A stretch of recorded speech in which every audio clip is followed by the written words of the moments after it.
trans-identified male wins bronze in women's 400 meters at 2023 World Para-Athletics Championships. So it's not the Special Olympics, but it's something equivalent. And here's the dude. He goes by Valentina now.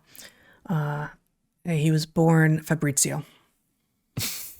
and at 49 beat, racing against Amara Durand of Cuba and Alejandro Perez Lopez of Venezuela and Fatima El-Zahra El-Idrisi, that's the name I'm going to butcher, I'm afraid, of Morocco. Due to their visual disability, Durand and Lopez competed with guides who were wearing bright yellow vests and assisted the women to ensure they stayed on the course of the track because it is the Paralympics. So this guy is a guy, but he also, why does he get to compete in the Paralympics? Like, what's his disability? Petrillo has been diagnosed with Stargardt disease, a disorder of the eye that causes retinal degeneration over time. Due to this visual impairment, he has been permitted to compete in both matches designated for women with disabilities, as well as those which are not. So it's happening.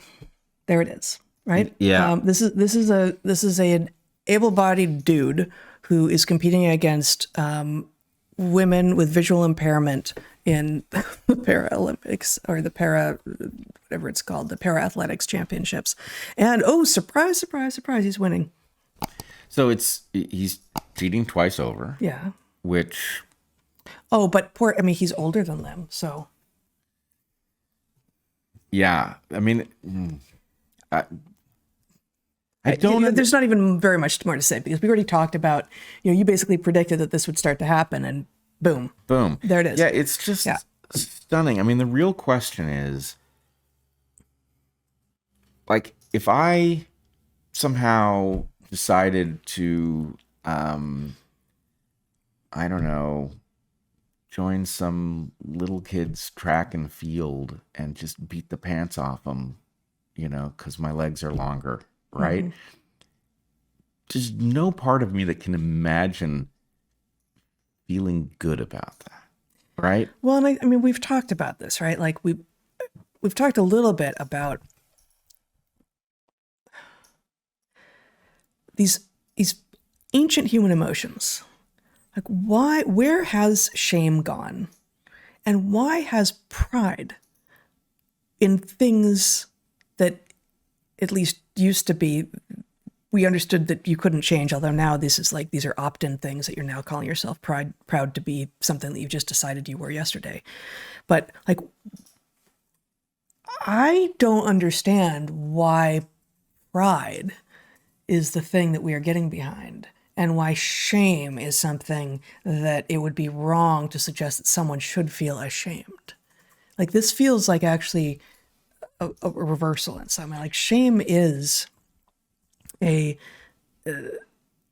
individual and societal level tool by which, when you feel ashamed of yourself, sometimes maybe you're wrong, and maybe, hopefully you have friends and family around you can say, like, no, you didn't do anything wrong. Like, you don't need to be worried about that. But usually then that's going to be embarrassment, which is different, right? Like, shame is the thing that should be reserved for, oh my God, what did I do?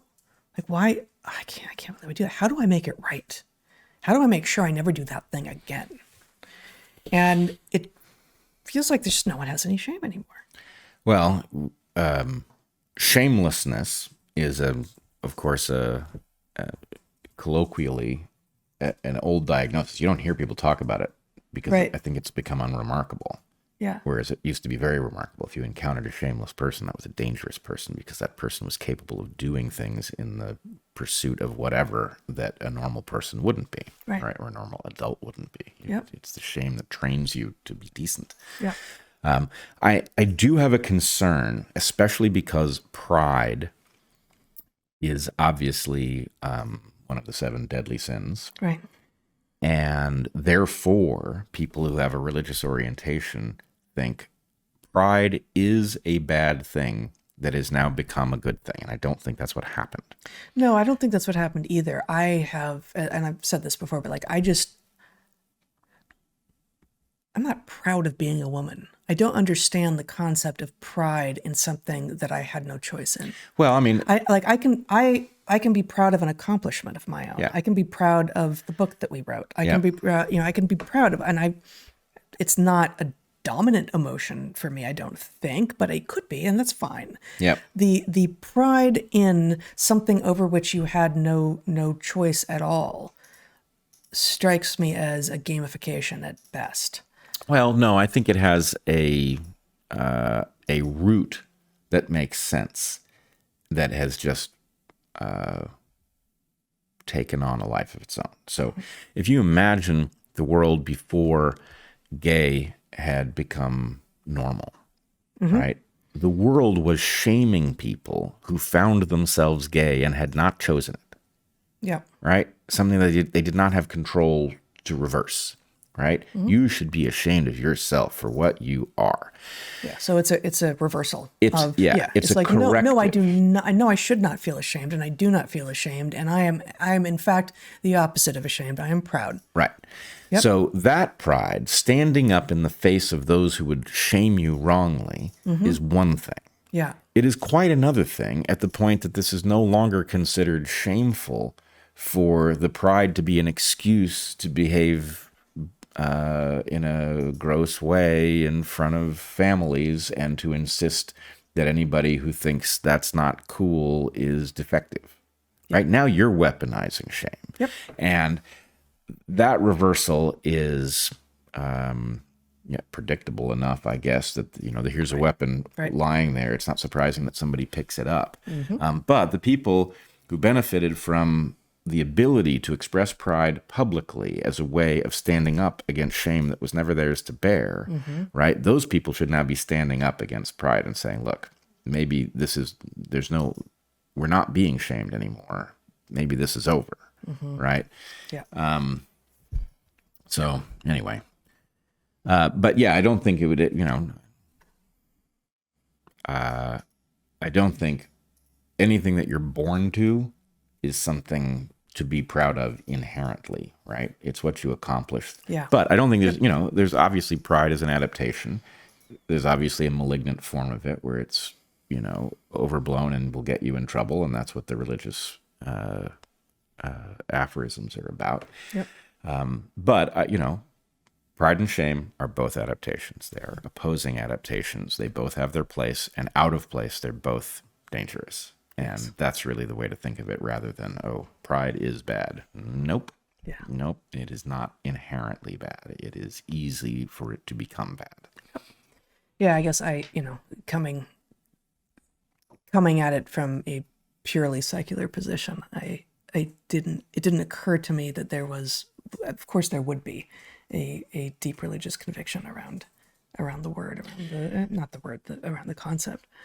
Well, we've talked elsewhere about things that are named either for the first place that they were discovered, or named for the malignant version of the thing. Yeah.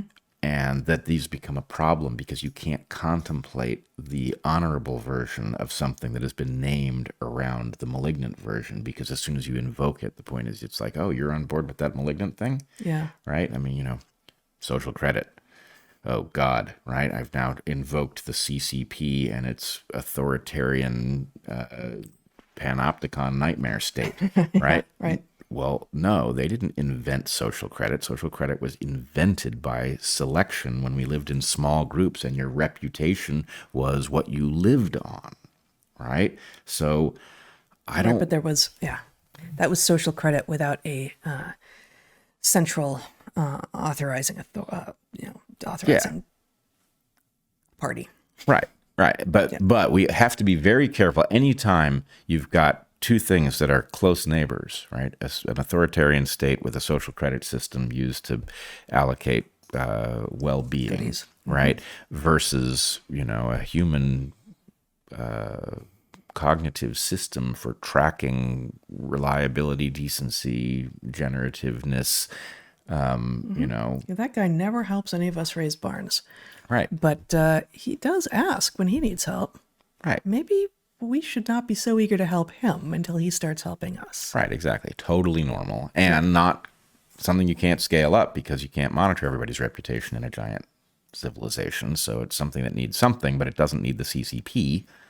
Well, I mean, I think, so social credit in a landscape that has been largely commodified doesn't work, right? So because while barn raising is kind of equivalent between farms, presumably in some landscapes, it's still not exactly a commodity, because exactly what did you do? Did you show up at the same time that everyone else showed up and really work hard all day and, get the thing done?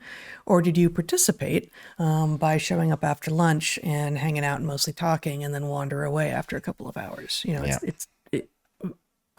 It's not a commodity. And the way that social credit would now be observed and assessed would be inherently a commodification.